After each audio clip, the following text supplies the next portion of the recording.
Hey, everybody. Welcome to another episode of what? The Grossman Files. And as you all know, we got a great one for you today. Yes, we got a fun one, great one for you today, folks. Everybody out there, great to see you. Hope everyone's doing well. It's been a while since we've seen each other, and it's actually quite deliberate on my part. Quite frankly, it's hard to top Billy the Artist. I mean, let's just face it, guys. I mean, Billy the Artist rocked. What he did for Son of Sam Truth was immeasurable, incalculable, an absolute atomic bomb thrown into the Son of Sam Truth community.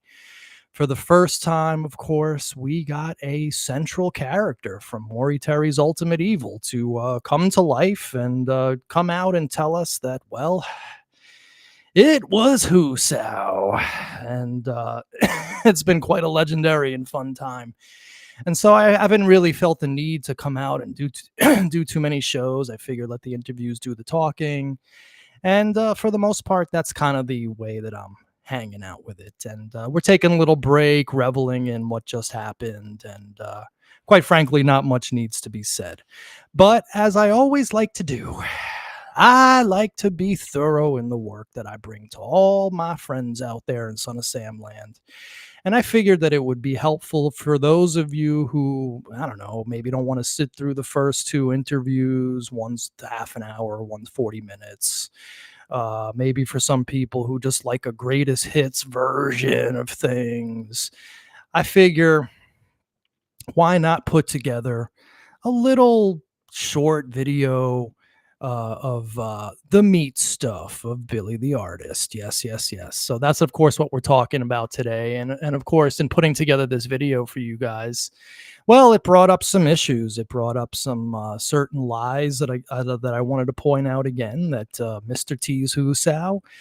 And I sort of wanted to weave this story and bring it to you with a little bit more clarity and all that kind of stuff. So, well, let's just get started, shall we? But first, I have to say that should some moron come up to you and say, it says that in Dave McGowan's Program to Kill that Maury Terry had integrity.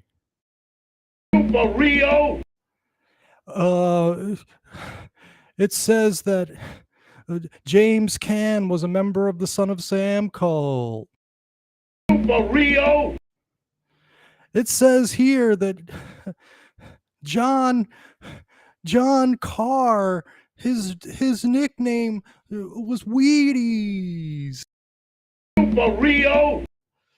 And of course, should someone come up to you and tell you that it was indeed Wheat Carr who was driving north on Bay 17th Street and almost ran into the Allen Masters and yelled out and screamed, "Motherfucker!" For Rio? Yes. So anyway, we got quite a bit to do today, so we're just having too much fun. We're having too much fun with this. All right, so let's just get started. So today, of course, we're talking about the meat stuff of Billy the Artist, the essential nut meat of that which is Billy the Artist, the Tao of Billy. And in today's thumbnail, of course, we see Meatus and Gimel Ishby, or as the drunkard, the liar, the manipulator, the abuser, the wig wearer, the chain smoker, the drunkard, the not good friend, the person who would send you 1,500 feet this way when he really meant 1,500 feet to that way, the snap suturer lover, Maury Terry with his bottle of Jack Daniels, Billy the Artist in the back.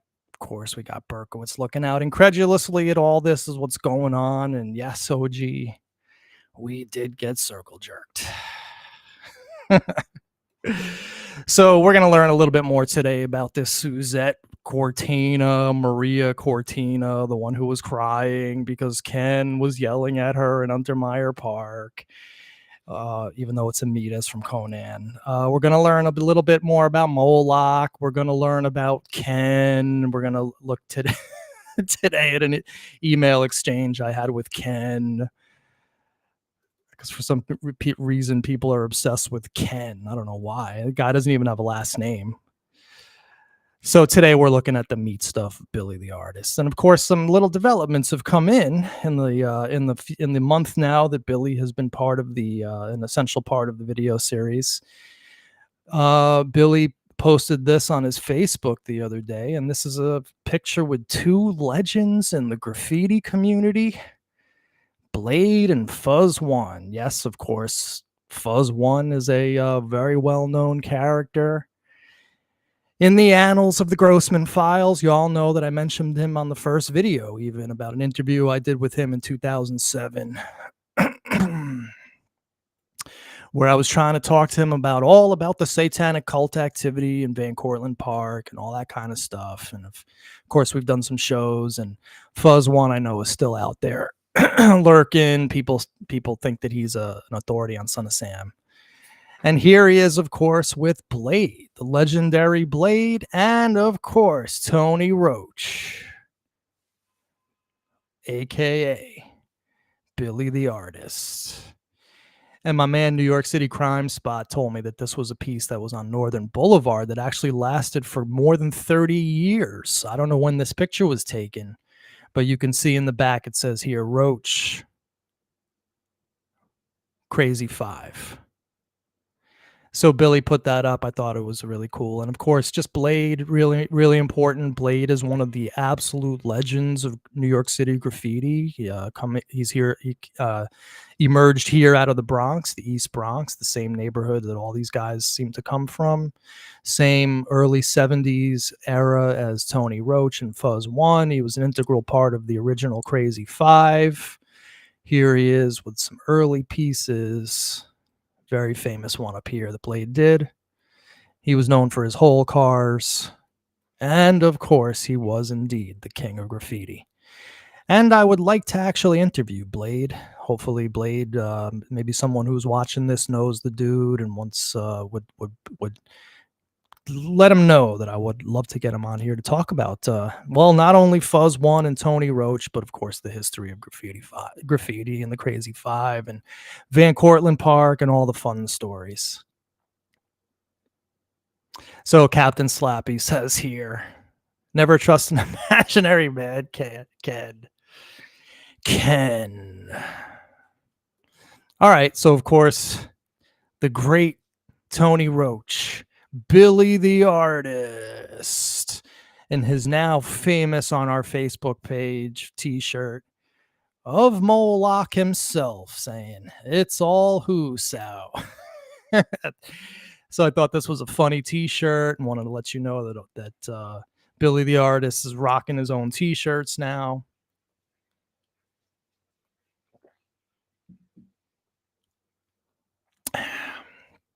But getting back to the business at hand, it was, of course, Maury Terry, Mr. T himself, who called Billy the Artist absolutely crucial to his entire thesis. He called him Tony Roach, the Untermeyer Artist, crucial and non-involved. Now,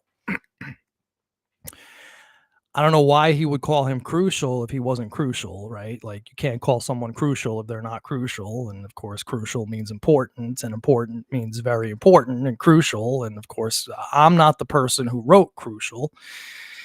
It was Mr. T in his famous witness list in the Grossman Files that said crucial. Okay, so don't get angry at me for the fact that that word's in there. I'm not the one who wrote that word. Okay, so he was crucial and non-involved. Hung out with various cult members at Untermeyer for a few weeks in June of 1976, just before SOS began. And he stopped hanging out when they tried to recruit him and talked of animal sacrifice, etc. He saw eggs, Doc, Sunshine, Teresa from Hastings or Dobbs Ferry, etc. Also saw John Carr there, actually sketched Ken McNaughton from Process and Maria Cortina, who was always with Ken and who was murdered in Elmsford 2 months after DB's arrest. He also sketched Pete Perez and, by luck, James P. Donovan, the main Westchester leader who seldom visited Untermeyer. Now, there's a lot of Husau in here. We now know it to be Husau, of course. I mean, when I read this, my first thought is, Super Rio. I mean, it's ridiculous stuff. But there's a lot in here that we asked Billy the artist, and we're going to see him today in his own words talking about it. And of course, I'm particularly interested in them recruiting him, talking about animal sacrifices, talking about seeing John Carr sketching Ken McNaughton from Process and Maria Cortina, sketching Pete Perez, which we already know was Husau. It was Black Sabbath, a couple Black Sabbath album covers put together. And Donovan. It's absolutely ridiculous. Super Rio.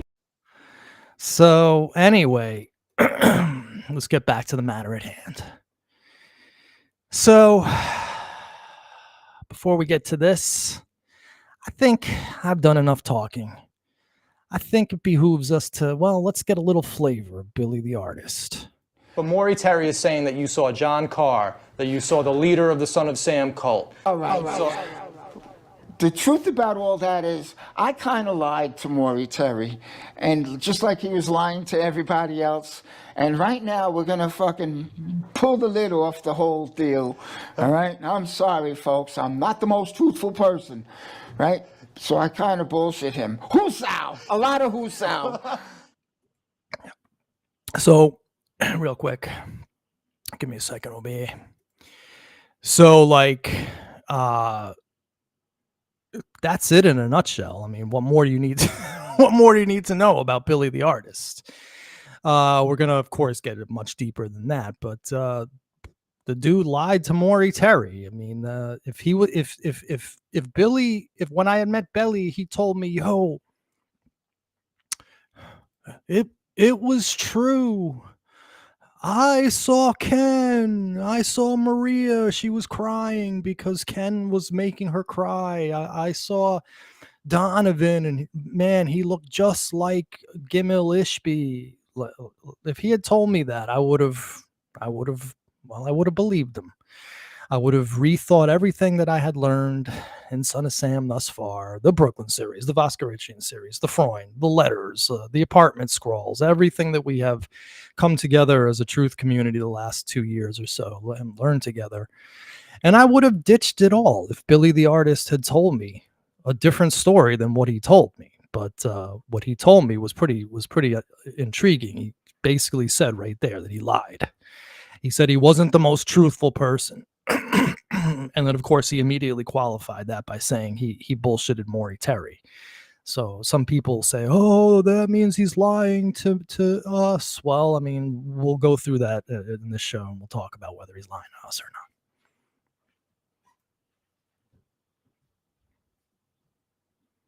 I just wanted to make some money. So I says, yeah, that was it. He gave me an undisclosed amount. I'm not going to say how much. I'm not going to, But Maury Terry, money did change hands. Maury gave you... Money changed hands, but I'm not going to say. All right, so like money changed hands. Maury Terry paid this guy. And of course, that's believable because we know Maury's MO. Maury's MO was to pay for information from sketchy people. I mean, he was paying money to Berkowitz. I mean, that's really kind of I don't know how to put that any other way. He was bribing Berkowitz for his story. That's one of the reasons why Berkowitz said he felt intense pressure to lie to the guy. God knows what deal he had going with the child artist Alex Verone, the snap suturer lover. And of course, now we have Billy the artist on record talking about Maury Terry paying him and Billy making up a whole story in return. How did you meet Maury Terry? Like, how did you get involved with him in the It first was like place? the 20-year anniversary of the killings, Son of Sam, and there was things on TV and Current Affair Right. had a thing. I think he was a producer or something. He on was, yeah, on various things. Inside Edition, Current Inside Affair. Edition. That might have been it. That was it. Yeah. And I was watching that, and they were asking, if he acted alone or if this or that. And, well, I'm going to say something I'm not proud of, but, hey, we've all done shit we're not proud of. At the time, I was using heavy drugs, so I saw it as a way to make some money. So I called him up and told him, that he didn't act alone. There were people, and actually, I really did think that a lot of these people were in there. I've been to Untermeyer Park. I used to hang out there. See, what's interesting about Billy is that he came to this story and to our video series believing in Maury Terry. He didn't realize that Maury Terry was making this stuff up. He made up a story and told to Maury, of course, not having any realization that that Mr. T would use him as his central piece in his book to give his Husau credibility, calling him crucial. That's not Billy's doing. That's Maury's doing. Right. And so this guy actually read Ultimate Evil. He read the first edition of it. He talks about it in the interview, and he said that he actually believed Maury. He believed in all this stuff. And that actually comports with Gary, who was an Ultimate Evil believer. I'm not sure if Mike Sikola was an Ultimate Evil believer, but all of us came to this story through Maury Terry, including Billy the artist. All right. So we got some issues to deal with. And the first one that I would like to deal with is the whole issue of sketching by memory. Yes. So this is, of course, what Maury writes in his epilogue of the update of the Ultimate Evil. He deals with how these drawings, which we're going to deal with in a few minutes, how these drawings were actually done. Excuse me, let me take some water here.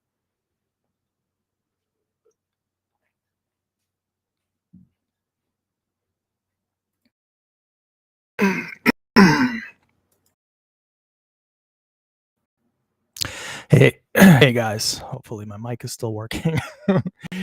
So this is something that still people use to this day. Oh yeah, he went home and he sketched the artwork. He sketched the people he saw in the woods. So this is what Maury writes about it. He goes, "The cultists didn't know that this young man, whom I will call Billy, sketched several of their portraits after he returned home from his handful of excursions to the heavily wooded park. Besides knowing nicknames, Billy kept the drawings, which were uncannily precise. They enabled us to identify a number of members and were subsequently shown to Berkowitz, who validated the identifications. Among them were," and we'll get into who these were. So, of course, I asked Billy about this whole issue of sketching by memory, and let's just see what he said about that. If you think about it, he said, I secretly sketched. How do you secretly sketch someone? Now, if you're over there and I'm over here, hey, look at that. Hey, look at that. How do you secretly sketch someone without them seeing you? Now, if you're there with these fucking hair, who's that look like? No, he said that you went home and you sketched them from memory. All right. I can't do that. So there he is clearly saying in no uncertain terms, I can't do that. The dude could not sketch by memory. He didn't sketch by memory. So, of course, that totally and utterly invalidates this paragraph from the epilogue of the Ultimate Evil, that he returned home and he sketched several of their portraits. That's 100% unadulterated Husau. All right. So the next issue I want to deal with is this whole issue of recruitment. Also in 1996, the successful professional called Mr. Real Estate, whom the prison informant singled out years before as the leader of the Westchester cult, was finally identified. This crucial door, which led straight to the process, was opened by the teenage artist the group attempted to recruit at Untermeyer in 1976. So it says here in no uncertain terms, one big thing. It says that this group, of course, was named the Process. The Process was in Untermeyer Park. There were Process members uh, uh, uh, at Untermeyer. Process members. Yeah, listen, I got a Process member for you right over here. So we we have this issue of, it says here that they recruited him. And Maury Terry even had that in his witness list. It said he left when they attempted to recruit him. All right. So this was another thing that I asked Billy about. And well, let's just see what Billy had to say about being so-called recruited into this so-called cult. All right, so you're hanging out at Untermeyer and you'd hang out into the nighttime. Yeah. And I screwed that. I screwed up the timing on that.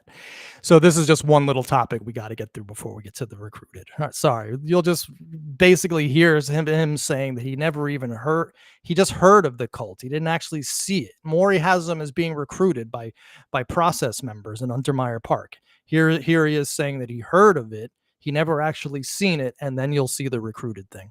And then what would you see there? Well, we never seen we heard that there were the people, that there was a cult and they'd walk around in fucking hoods and shit. Right. I could curse, right? Of course, as much as you want. Oh, cool, because I fucking curse a lot. and they walk around in hoods and shit, and they have ceremonies with bonfires, and we really went up there because we wanted to see that shit. Now, who told you this? Huh? That's what my friends, we met people up there who told us this. I can't remember names. Right, but local Yonkers people told you. Yeah, and my friends said they heard that. They went up there before I ever got up there, so. But you never actually saw any. I never seen it.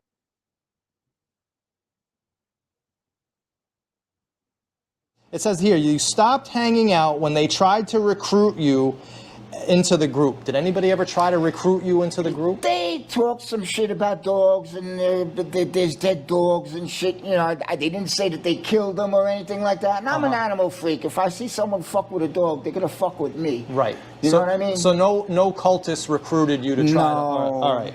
And then it says he made up a lot of that shit.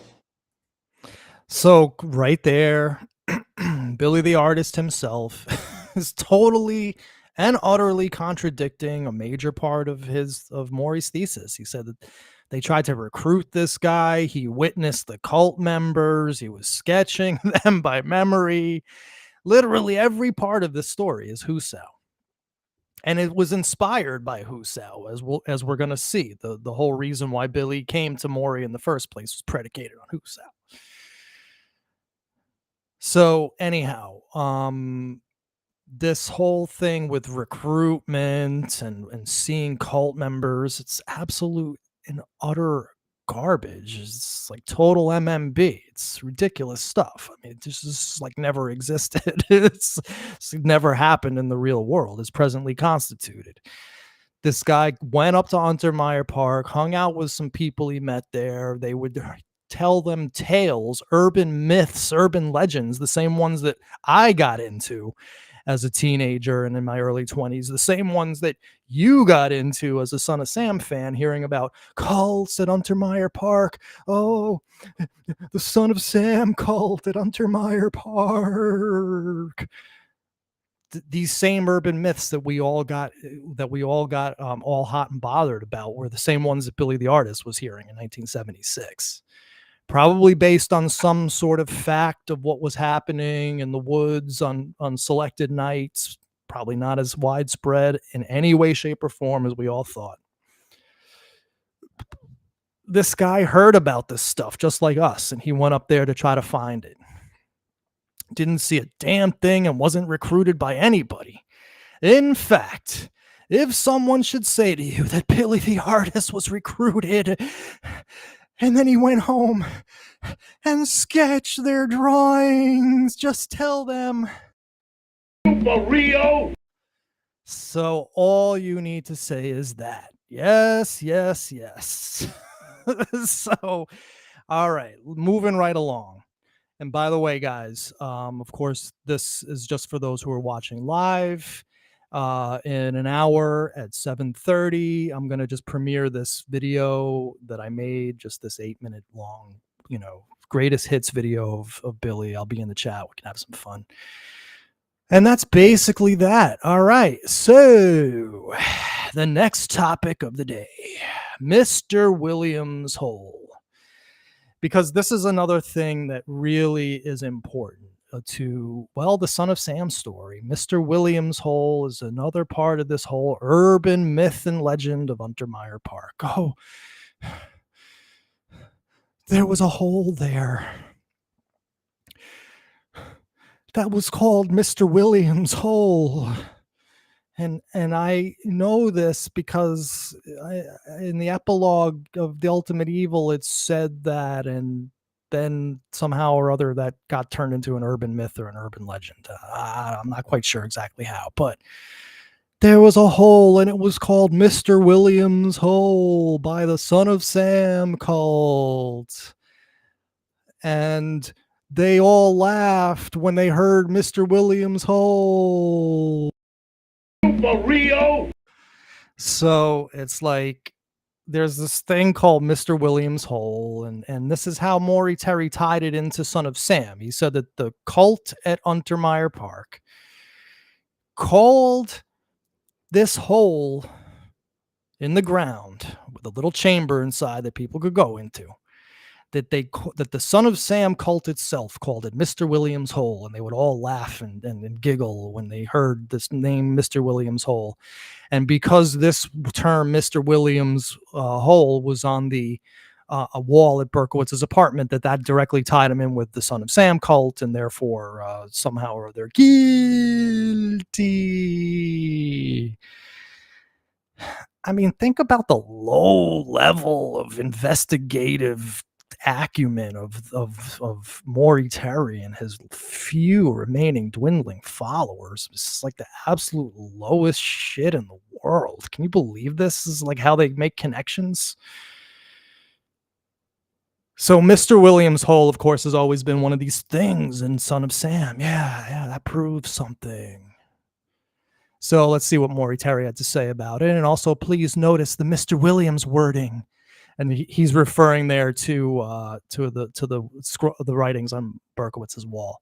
And then think of what Billy, the Untermeyer artist, said about that. Remember, he heard the SOS group members joke about Mr. Williams in June of 1976. So that part of the wall writing ties DB tightly to the group in Untermeyer Park, correct? Yes, correct. That is meaningful evidence.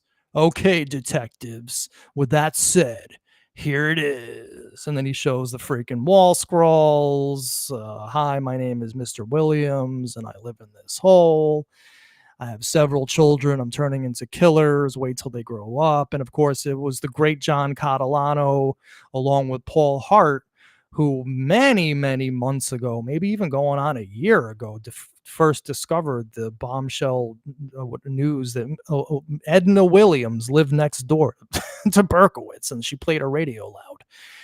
And furthermore, there's video of her talking about hearing him make this hole. So Mr. Williams Hole is a big thing. Maury Terry tied it to the Son of Sam cult at Untermeyer Park, which didn't, of course, exist. And, well, created a whole huge mess in all of our minds that, well, some of us are still trying to unravel. Some of us are hopelessly lost, forever lost to this ridiculous story, still talking about the cult of Son of Sam to this day. At this point, we just have to just let it be. Let it be. Let it be now. Let it be. For Rio. So anyway, of course, Mr. Williams, let's see what Billy the artist had to say about Mr. Williams.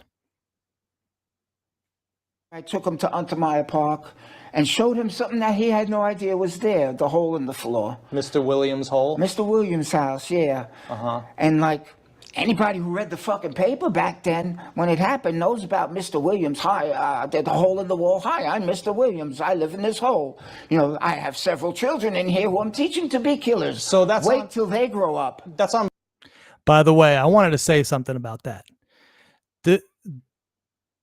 I was doing this interview off the cuff. We didn't have anything prepared. We had no idea where anything of this was going to go. This dude didn't have papers he was reading from. He didn't have any notes whatsoever. He was going by memory from the newspaper articles that he read from 1970s as to what these walls said. And he was almost exact word by word.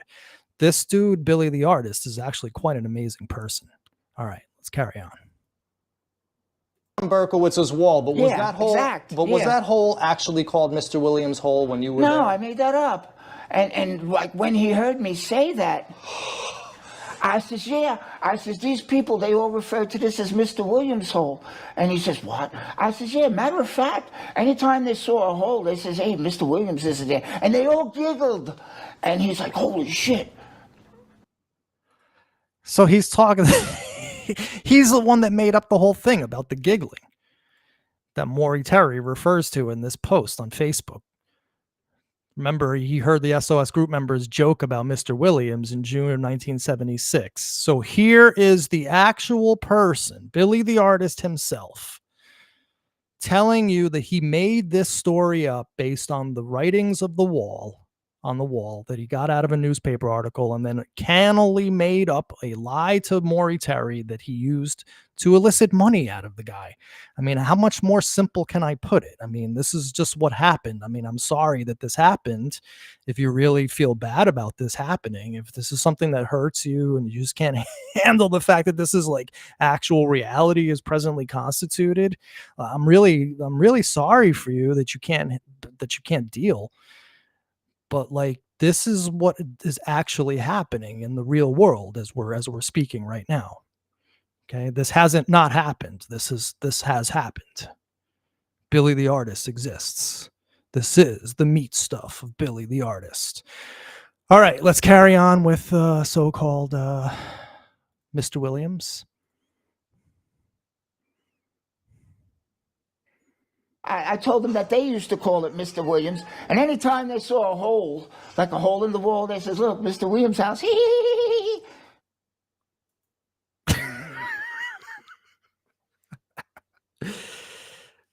I love Billy the Artist.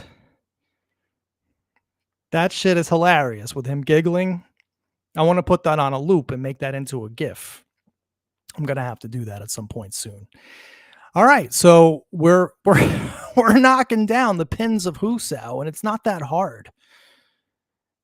I always tell people if Maury Terry didn't lie, I wouldn't have a show. If there was nothing to like, I don't want to talk about his book as if it's factual. That's like actual insanity at this point.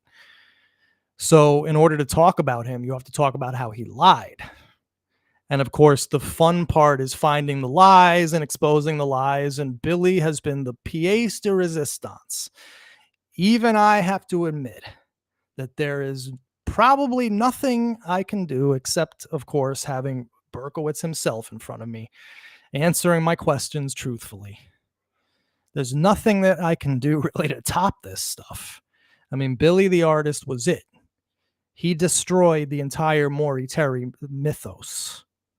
And he exposed the pathos of Mr. T and his Husau. All right. So let's carry on with Billy the Artist, because this is the most important thing. The nut meat of the meat stuff are, well, let's just face it, the drawings. The drawings are what matter in this entire thing about Billy the Artist, because this is how we were introduced to Billy the Artist, through his drawings. And I'm sorry that these drawings exist, that everybody knows, and we actually have all, whether you're a Maury Terry fan or a person who doesn't believe in Maury Terry anymore, there's one thing we can all agree on, is that we can all agree on the same set of drawings that we've been dealing with the last 35 years. Right? The one of Moloch, the one of Ken, and the one of Maria. They have existed in the public domain now for over 30 years. So this was the knockout blow to the to Maury Terry, was dealing with these drawings. So let's of course hear from Billy the artist himself about the drawings, and then we're going to get deeper into said drawings with a little bit more slideshow, and then we'll end today's live stream. All right, let's listen to Billy. So you named it that after the writing on Berkowitz's wall. Yeah, after that, yeah, that was in the papers like 20 years before this. And so you knew that, and you manipulated Maury Terry by Yeah. saying that. Yeah. Wow, that's Yeah, we were playing bombshell. each other, more or less. I had these drawings, which you'll see soon if you haven't already. I had these drawings that I did in school of like comic book people.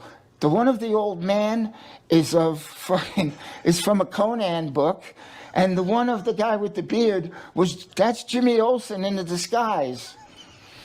And there's another one that I gave him of a girl crying, and I told her that that girl was with this guy. Ken was the name I made up. And he says, oh yeah, there was a Ken there. He says, do you know where he was from? I says, I think he was from Britain, because he kind of talked like this. He goes, well, actually, he's from Australia, so it fit. You know, I'm like, holy shit, my bullshit is working. Meanwhile, he was bullshitting me. A lot of whoosao going on. For the camera again, the sketch of, quote, Ken was who again? Jimmy Olsen. In disguise. Do you have these originals still? No, I don't have the comic book, but I think maybe if you go online to Superman comics from the 70s and ask for Jimmy Olsen in disguise, maybe they'll have that. That's very interesting. All right, and then it says here, Maria, who was always with Ken. That's the picture of the girl who was crying. Yeah. That I also took from the same, it might have been Lois Lane crying. But you never saw that person. They didn't even exist. No, so I made her up. Oh my God. He should pay me more money for getting the fucking ideas. All right, so these were literally comic book drawings that he took out of comic books, and we'll learn a little later when that happened. But he brought up a couple names here. He brought up Ken, Maria, and of course we have Moloch. So I thought it would behoove us, since we're talking about this and we're all here having a good time, to talk a little bit more about this Maria Cortina. So, of course, Maria Cortina is a character from the Ultimate Evil that somehow or other we're just supposed to believe existed as Maria Cortina or Suzette Rodriguez. Now, there are some newspaper articles about her murder, which I'm going to show you because they're somewhat interesting, and, of course, prove Maury Terry that he's full of shit once again. So what he writes, of course, is Maria Cortina was a woman Billy knew. Okay, well, first of all, we just learned that Billy made her up. So Billy didn't know her. Billy made her up. So this should say a young woman Billy made up, who was Marie or Maria, because that's the reality. Okay, but let's just read it straight. A young woman Billy knew as Maria or Maria. She was positively identified as Maria Cortina, the alias of Suzette Rodriguez, who was gunned down on a Westchester street soon after Berkowitz's arrest. All right, well, we looked her up, of course, and this is Maria Cortina. This is a picture from the Grossman files. Now, I don't know that that's her. Like, I mean, this is Maury Terry's files. This is not proof of anything. We have no idea who this person actually is. It could be her. It could not be her. But this is the picture that they're saying is her. Trigger warning. We're going to see a picture like a person on a morgue slab. So this is supposedly the same person. I can't tell. Maybe it is. Maybe it isn't. And then that's supposedly the same person as well. So this is Maria Cortina, and of course the double homicide, talking about the homicide of this, right? wasn't the first outburst of violence I noted since the arrest of Berkowitz. In October, Suzette Rodriguez, 22, who had a shoplifting record in Yonkers, was shot in the head 3 times at point-blank range as she stood on a sidewalk in Elmsford, New York at a Westchester village, several miles north of Yonkers. Curiously, Rodriguez, who may have been thrown from an auto before being shot, was found dead on a lawn next door to the home of Elmsford's police chief, who heard the shots and saw a light-colored car speed away.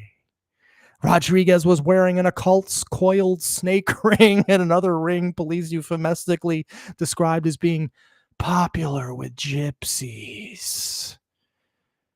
6 years later, in the northern New Jersey town of Mountain Lakes, another coiled snake ring victim. I can't deal with this anymore. I mean, he's talking about coiled snake ring victims, Lammas Day, 4th woman slain, satanic pentagram type of ring. I mean, this guy's like the biggest freaking church lady there is out there. It's like totally ridiculous. But anyway, well, turned out it was Amidus from Conan number 38. I mean, that's I'm sorry that if this hurts you, if it hurts your feelings, that this actually exists in the real world, as the world that we actually live in, the world that's around us, the one we could see, touch, smell, taste, hear, the one that actually exists around us. That this Conan book from 1974, the same book that Billy told us he copied from, that it exists with the same exact picture. He told us he made up these drawings, that he had them from comic books. That's an ironclad truth, he told, because I mean, you see it right here. It's Amidus. Okay. Rodney's funny. Popular with gypsies. I mean, we should do a reading of Maury Terry just to laugh. It looks like that book is filled with that crap. So anyway, Elmsford murder victim's car located in Bronx. Light-colored car speeding from the park where 22-year-old woman was found shot to death, blah, blah, blah. Car registered in the name of murder victim Suzette Rodriguez. All right, so the woman's name was Suzette Rodriguez. One of the things I want to find out, she was found shot to death on South Lawn near the home of Elmsford Chief. Doesn't say the lawn next door. It says near the home. No signs of blood. Maybe she was standing outside the 74 Electra. All right. So there's certain things I want to look out for. One thing I want to look out for in these next 2 articles, I want to look for, yes, Super Strike. You can totally see the resemblance. I mean, it's ridiculous. I mean, let's go back to that. I mean, here you have on Maria Suzette Cortina Rodriguez, or whatever her name is supposed to be. Now we know it's Suzette Rodriguez. I mean, these are Africoid features. I mean, these are not these are not Caucasoid features here. Wide nose, pretty big, and all that kind of stuff. Very wavy hair. This is the features of Africoid. And this is not Africoid in any way, shape, or form right here. This is Caucasoid. I mean, it's just like totally ridiculous. So anyway, so one of the things I'm looking for is the name Maria Cortina, right? So 2 county murders. A 22-year-old woman from Queens was shot to death on late October 14th on the lawn next door. All right, so now we have the lawn next door to the police chief. In the Elmsford shooting, Suzette Rodriguez was shot 3 times. They fled in a light-colored car. The car was found on Morris Avenue in the Bronx. No evidence the woman was shot inside the car. At first, police thought that the victim was Maria Cortina, a name she had given when arrested last July in Yonkers on a shoplifting charge. That name showed up with a fingerprint check. Police later ascertained her true identity. All right, so she gave a fake name when she was arrested on shoplifting called Maria Cortina. All right, so that's how we have 2 names.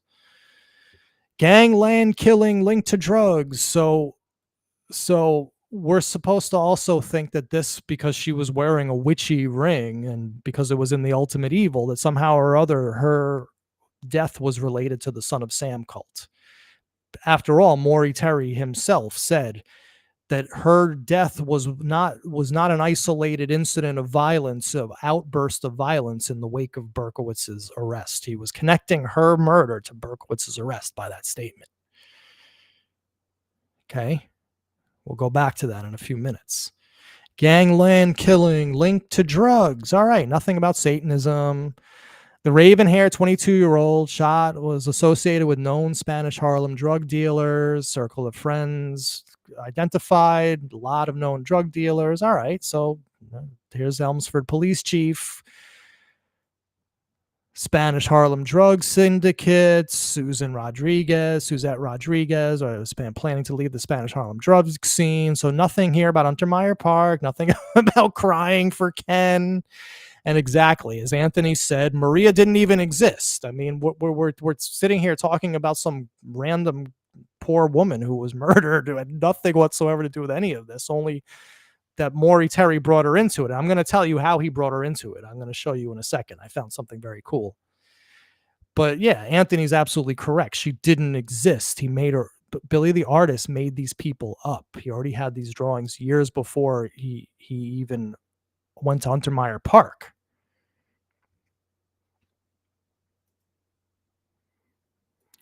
So what she was doing in Westchester that night, they don't know, blah, blah, blah. 38 caliber, entered her forehead. Acquaintances, drug dealers, other people of disreputable character. All right. So she was a drug dealer, and she was into drug dealing and hung out with drug people in 1970s New York City, Queens, somehow or other ended up in Westchester County dead. And it had absolutely nothing whatsoever to do with Berkowitz or Son of Sam in any way, shape, or form. Now, of course, then the question is, how did this woman get involved in the first place? And the reason why I think Maury brought it in is because, quite frankly, and again, the double homicide wasn't the first outburst of violence I noted since the arrest of Berkowitz in October. Suzette Rodriguez, 22. So here he is connecting homicides to the arrest of Berkowitz. He's doing it. If he's not doing it explicitly, he's doing it within your mind. He's mind steering you.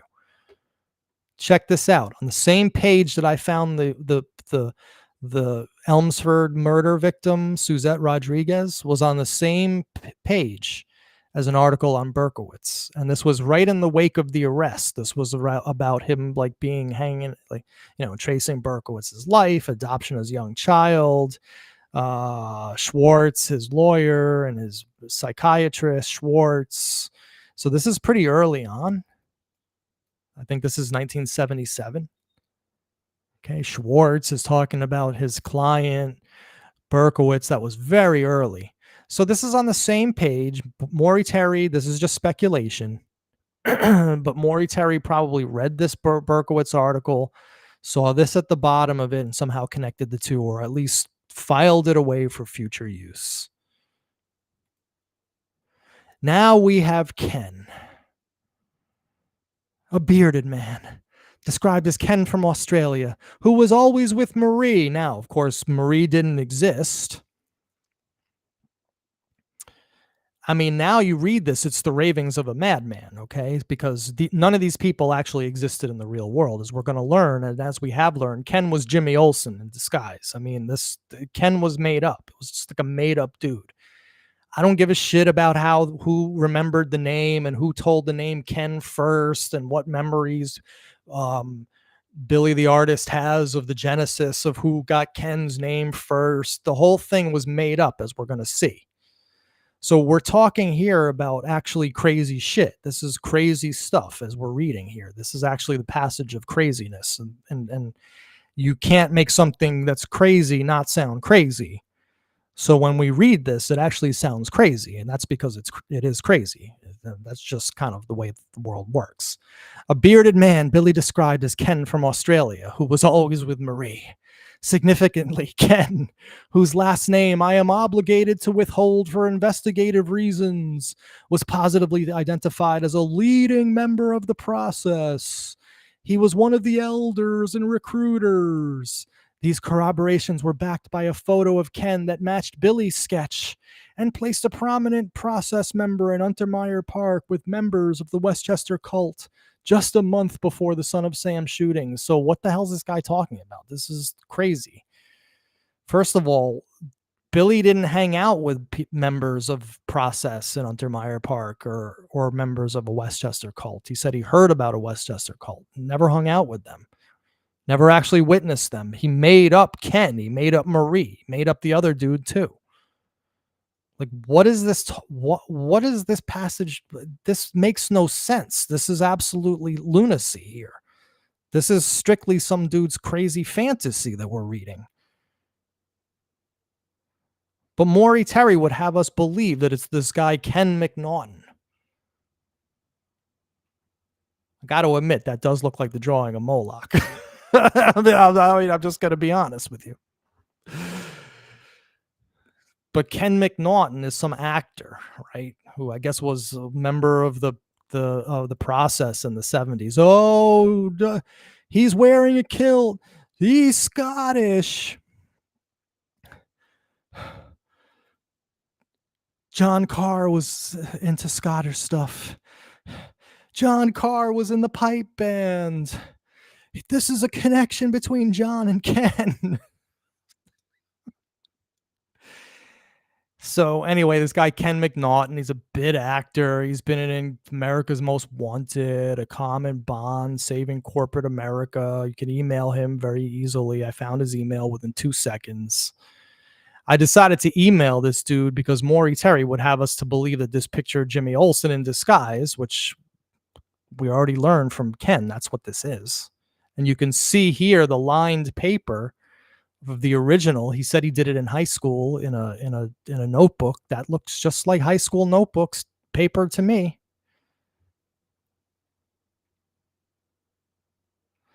Now, one of the things I want to say is that I always thought that this drawing was given to Billy to copy off of, because it does look just like this picture here. But what's interesting is that Maury uses this picture as proof, right? Because the two look so similar. But my counter to that is, when was this picture taken? This is from a book from the 90s, I believe. So Maury would have us to believe that this guy Ken in the 90s still looked like Ken from the 70s. I mean, that doesn't make any sense. That makes no sense. Like, when was this picture taken? The only way that this could ever have any validity, which of course it can't, because, well, he made up this shit. In fact, let's just listen to Billy talk about Ken.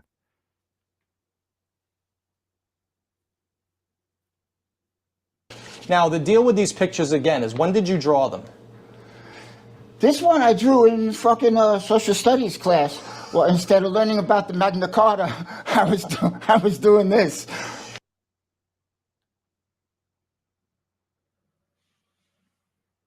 I did hang out at Untermeyer with a bunch of people. I did meet Ken and Jeff and the other guy. I forgot. See, look, I forgot already. His Mike name. Carr.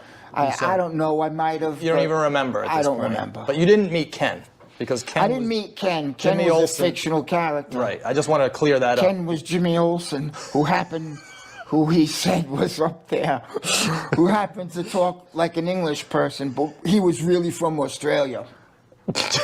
So they say. Maury said that this guy Ken was the lead, one of the elders of the Yeah. Process cult. And the picture of the girl crying, you have that picture of the I girl have that crying? picture. Yeah, I'm going to show it all. Yeah, that picture was probably Lois Lane from the same comic book.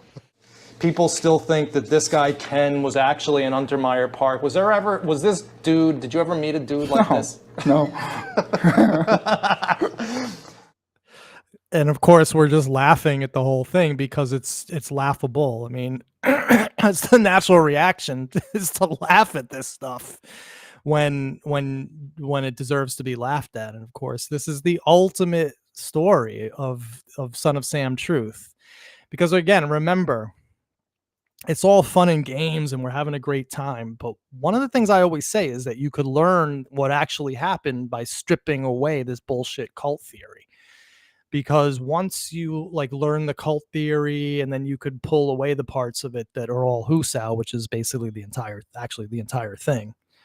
Well, then you get to the nut meat of what was actually going on with Berkowitz, because then you study his letters that he wrote to his psychiatrist. You study his letters that he wrote in his apartment.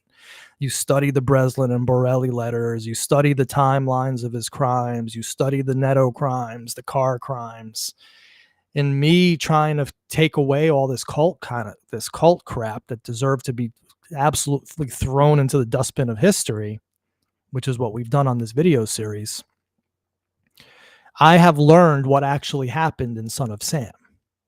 So anyway, the Billy the Artist is a great way to get into this, because, well, it takes away Untermeyer Park. Like, I've been really thinking about Untermeyer Park lately, and I don't have my thoughts quite solidified on it, so I don't want to get too deep into it now, but I've been really thinking about the whole topic of urban myths, legends, and Untermeyer Park, and how we really came to our modern understanding of Untermeyer Park as a Son of Sam community through Maury Terry. I mean, let's just face it. None of us would have heard of Untermeyer Park ever in a million years if it wasn't for the Ultimate Evil. And the whole story of Untermeyer Park in the Ultimate Evil is predicated on well, lies. Mainly Billy the Artist's. And then, of course, a very rudimentary understanding of teenage subculture, heavy metal subculture. And yes, if there was cult activity that took place there, which we still have the pesky eyewitness testimony of Byrne, Mystery, Tommy, Craig Fitzgerald, the Caveman. We still have all that stuff that exists out there, the cross in the tree and all that kind of stuff. It becomes very interesting when you start to strip away the Son of Sam story from Untermeyer Park, and we see what we have left. And the question is, what do we have left? I don't know. I'm exploring this. I really want to think about it. I think it's a cool topic that still has some juice left in it. So Ken was freaking not Ken McNaughton. Here's a email exchange I had. I found this guy's email. He was being bandied about, of course, by the freaking idiots out there talking about Ken in Untermeyer Park. First of all, like, we didn't even get a freaking name, a last name on that list. It just said Ken from Process. Like, I know that Maury Terry was talking about this dude, Ken McNaughton, but like, what's the provenance? The only tie that we have to this guy, Ken McNaughton, is because Maury Terry identified him through Billy the Artist, who said he made the guy up. It was Jimmy Olsen, drawing of Jimmy Olsen. So the issue is, how did this guy Ken McNaughton get involved in Maury Terry's brain to begin with? My personal belief is that he had all sorts of literature on the Process. He picked names out. He picked pictures out. He showed these pictures to Billy. Billy picked out, as he says in the longer full-length interview, that he picked out pictures. He didn't have a clue who they were. He just said, this guy, this guy, this guy. And this guy, Ken McNaughton, was probably one of them, because apparently he was in the so-called Process and, gives a shit. Just the most inconsequential crap in the world.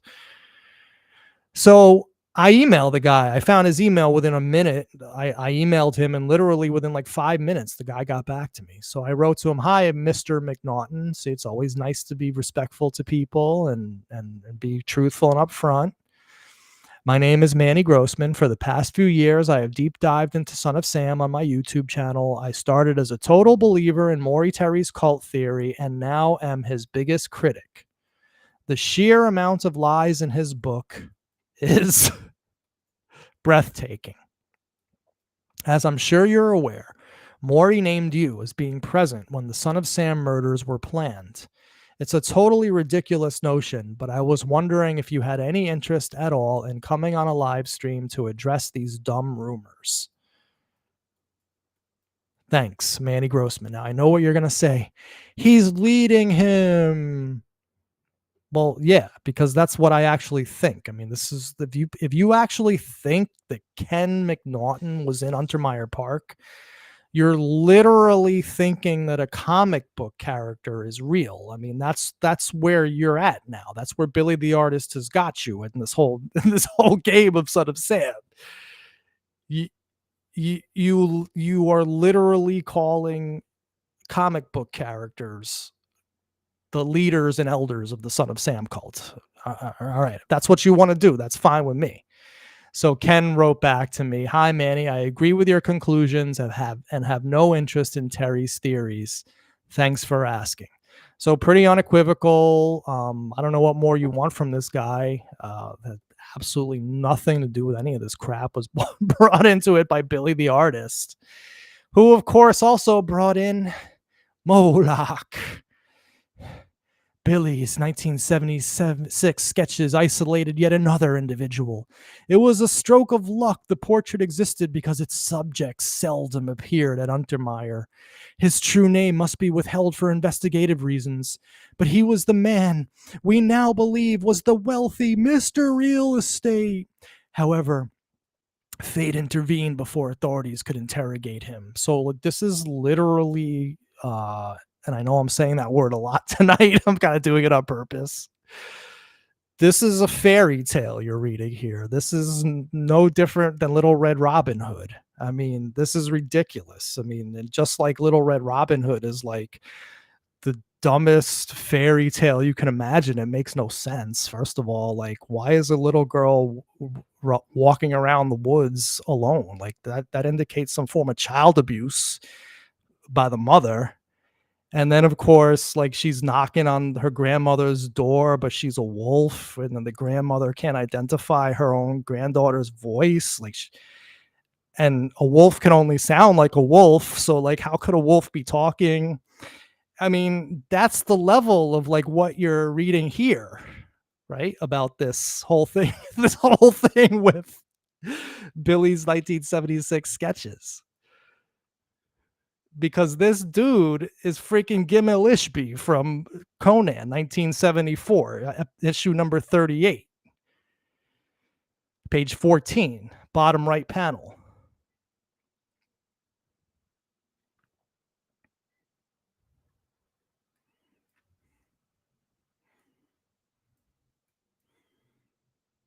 You know, I thank God that I found these comic book arts, because without the comic book art, without those two panels of comic book art, you could have had an argument that Billy the Artist was lying to me and was full of crap, right? But because he was telling the truth about that, there's your essential core kernel of truth. Nothing else really matters. If you want to quibble all day long about who remembered Ken first and Ken this and Ken that, that's fine. Go have those arguments with each other. Gimel Ishbi and Amidas still exist, and that's all. And that's all that really matters. So anyway, guys, Gimel Ishbi and Amidas, and of course Jimmy Olsen, whose picture we have not yet found. I'm still scouring the comic book archives, but I still haven't found what I'm looking for. So anyway, guys, I think that basically brings us to the end of today's show. I want to say thank you so much for joining me. It's really been fun. I'm trying to just sort of hang back, enjoy myself, treat this subject with the seriousness it does deserve, but yet have a good time with it. And realize that, well, it's freaking impossible to top this. How the hell do I top this? That's like the conundrum that I have right now. But hopefully, you know, we got things brewing, and hopefully something will top this soon. So in the meantime, I just want to say that should someone come up to you and say that Berkey had help, Bitch, are you for real? if someone comes up to you and says that Michael Baron Vale